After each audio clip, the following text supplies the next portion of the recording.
What if I told you there's a way to rewire your brain and finally break free from addiction? It's called Cognitive Behavioural Therapy. And in this video, we're diving into 5 ways CBT can help you break free from addiction. Those 5 ways are cognitive restructuring, skills training, behavioural activation, exposure therapy, and self-monitoring, and how they can transform how you think and behave when faced with your cravings and triggers. Because beating addiction isn't about avoiding triggers forever, it's about changing how you respond to them. My name's Luke Worsfold, and I'm a qualified addiction counsellor with a degree in counselling where I trained in cognitive behavioural therapy. I've delivered over 4,000 hours of counselling sessions, combining my professional expertise in CBT with my own personal experience of overcoming addiction. Having helped hundreds of clients implement the tools I'm about to share with you, I understand exactly what it takes to use CBT to break free from the cycle of addiction. Before diving into 5 ways CBT therapy can help you beat addiction, let's first get on the same page about what CBT therapy even is. Now, cognitive behavioural therapy, CBT as it's known, is a proven and effective type of therapy that helps people understand and change negative patterns of thinking and behaviour. Now, this therapeutic approach combines cognitive therapy, which focuses on identifying and changing negative thought patterns, and behavioural therapy, which emphasises changing maladaptive behaviours. And when it comes to addiction, CBT therapy offers a unique perspective.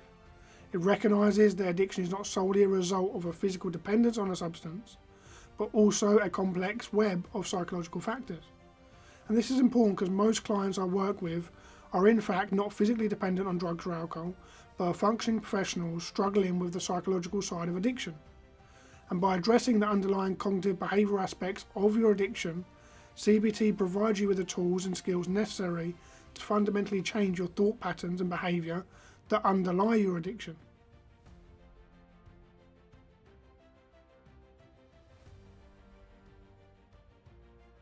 Number 1.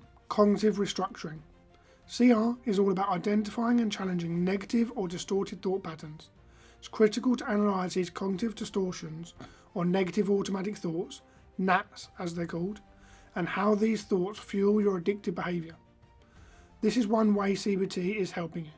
Helps you to identify the irrational thoughts so that you can take action on the more rational ones. So when your mind justifies why drinking is a good idea, you can pause and reframe the thinking to be more realistic, or remind yourself of the consequences of drinking too much again and the many other healthy things you can do instead. Now let's go over some examples of irrational thoughts and how we can reframe them to be more rational. Irrational thought: I've had a long, stressful day, so I deserve a drink to relax. The rational thought: there are healthier ways to unwind that won't leave me feeling worse tomorrow. I can relax without using alcohol by meditating. Irrational thought: I've already had one drink, so I might as well keep going since I messed up. Rational thought: one drink doesn't mean I've failed, I can stop now and still feel proud of the progress I'm making. Irrational thought: everyone else is drinking, I'll seem boring if I don't join in. Rational thought: I can still engage and have fun without drinking, the people who truly matter won't judge me for staying true to myself. Irrational thought: I used to have so much fun when I drank, I'll never have that kind of fun again. Irrational thought: not every moment of drinking was fun and it actually had many negative consequences. It can create new, healthier ways to enjoy life that don't involve alcohol.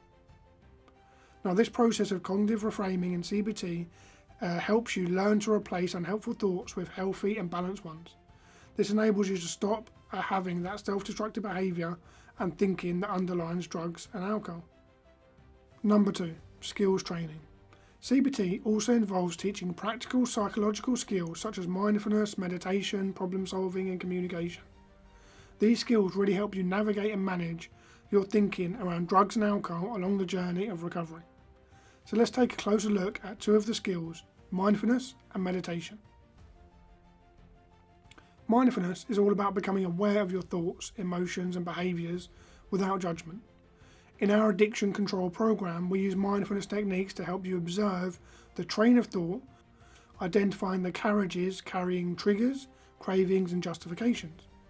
And instead of letting these thoughts drive your actions, mindfulness enables you to step off the train and watch it go by. This shift from automatic responses to conscious awareness is the first step in breaking the cycle of addiction. By practicing mindfulness daily, you'll notice your thoughts slowing down, giving you the space to make healthier choices and regain control over your life. Next, we have meditation. Meditation is a skill that helps you bring calm and clarity to a mind clouded by addiction. It's about creating a daily routine of say 10 minutes in the morning where you can practice being mindful. This can be through a guided meditation or an app, or simply sitting in silence, and it allows you to take control of your thoughts by anchoring yourself in the present moment. In CBT therapy, you may be guided through simple yet effective meditation techniques, such as focusing on your breath to create a sense of grounding and reduce the mental chaos that often drives cravings. These practices empower you to pause, observe and respond rather than react impulsively when faced with a trigger. And as you build this skill, you'll find it easier to manage your impulses and automatic thinking that comes after your cravings. This enables you to then take a step back from the cravings and become an observer of your mind rather than acting on every thought to drink or use drugs. Number 3, behavioural activation. This involves identifying and modifying behaviours that contribute to our addiction. It often includes activity scheduling, where we plan and engage in rewarding and pleasurable activities that become our healthy coping mechanism. This allows you to soothe your feelings of stress, depression or anxiety rather than numbing them with drugs and alcohol. Some of the most common healthy coping mechanisms you can do instead of turning to drink or drugs could be engaging the senses, like using essential oils, candles, aromatherapy burners, or listening to calming music.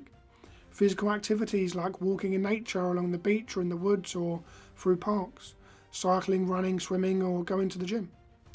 Creative outlets like painting, crafting, drawing, sculpting or designing. And comforting routines like wearing cosy clothes or using a hot water bottle or enjoying low lighting while watching your favourite TV shows.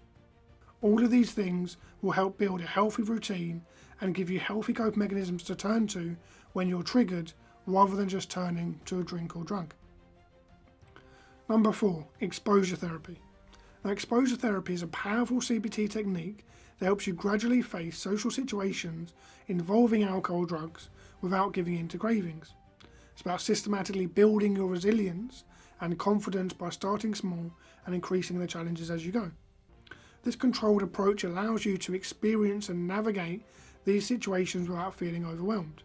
For instance, you might start by attending a low-stakes outing, like going for dinner with your partner, where alcohol is available but not the focus. And as you grow more comfortable, you can progress to spending more time with small groups of close friends at casual gatherings. Eventually, you can attend higher stakes events, such as weddings, birthday parties, where alcohol and drugs are more central, trusting in your ability to stay sober and get through those events without acting out. And by starting off in the lower stakes ones and working your way up to the higher stakes ones, it allows you to naturally build your confidence without feeling too overwhelmed, and thereby exposing yourself more and more to the situations as you build your confidence. Number 5 is self-monitoring through journaling. Now, self-monitoring is a foundational CBT technique that involves tracking your thoughts, emotions and behaviours to identify patterns and triggers related to your addiction. Journaling provides a structured way to practice self-monitoring, allowing you to gain insights into your emotional and behavioural cycles. It's like holding up a mirror to your mind, helping you see what's really happening beneath the surface. In CBT, journaling can be introduced as a way to break the subconscious patterns that drive your addiction. So, for example, clients are encouraged to write about their thoughts and feelings before, during and after a triggering situation. Now, this process helps bring automatic responses to the conscious mind, allowing you to better understand and eventually change them. So let's say you notice that after a stressful day at work, you're more likely to feel cravings. So using a journal technique from the program and from CBT, you could write down before the trigger to describe your emotional state, such as you're feeling overwhelmed or frustration after a meeting. During the trigger, know your initial thoughts like I deserve a drink to unwind and how these thoughts influence your cravings. Then after the trigger, reflect on what happened next. Did you give in? Did you use one of your coping strategies like we're talking about in the video? And how do you feel afterwards? By regularly journaling, you'll start to see patterns, for instance, realising that work-related stress is a frequent trigger. This insight allows you to develop specific coping strategies like taking a short mindful break before leaving the office or preparing a non-alcoholic drink at home to relax. Now, over time, journaling not only helps you identify your triggers, but also enables you to track progress. And each entry becomes a tool of reflection and growth, reinforcing your ability to manage your thoughts and behaviours as you move towards recovery. Now, let's take a moment to connect the dots between these CBT techniques. Each one is like a puzzle piece, and when put together, they form a toolbox of therapeutic skills to really help you change your addictive behaviour. Now, the first was cognitive restructuring, and that helps you challenge your thoughts that drive cravings and replace them with healthier, more rational alternatives. This lays the groundwork for healthy decision making when faced with cravings and triggers. Then was mindfulness and meditation, which enable you to recognise these thoughts without judgment, take a step back and create a mental space needed to respond rather than react. Then was emotional monitoring through journaling, which helps you identify patterns in your triggers and behaviours, turning awareness into actionable insight. Then came exposure therapy, which builds your confidence to navigate real-world social situations, starting small and working up to larger challenges so you feel empowered to socialise while staying true to your recovery goals. Then was behavioural activation, which replaces the destructive habits with rewarding and soothing activities. This ensures you have positive outlets for managing stress and emotions. Each of these tools reinforces the other, creating a feedback loop of awareness, action and behaviour change. The more you use them, the stronger the new neural pathways in your brain become, and the more your addictive behaviours fall away. Unfortunately, one of the biggest challenges in addressing addiction with cognitive behavioural therapy is finding a professional who truly understands both the complexities of addiction and the nuances of CBT.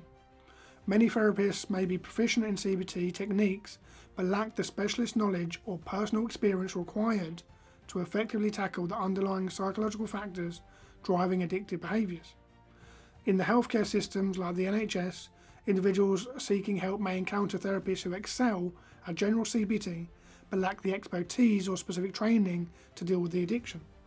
But at least for Inside Addiction, our counsellors bring both extensive CBT expertise and personal experience and knowledge of addiction to the table. This dual perspective allows us to truly empathise with the struggles of our clients and provide tailored, effective support. Our team is equipped to guide you through the recovery process with compassion and deep understanding of what it takes to succeed. So if you want to find out more about how we can help you, book a free assessment by clicking the link below and talk to one of our team today.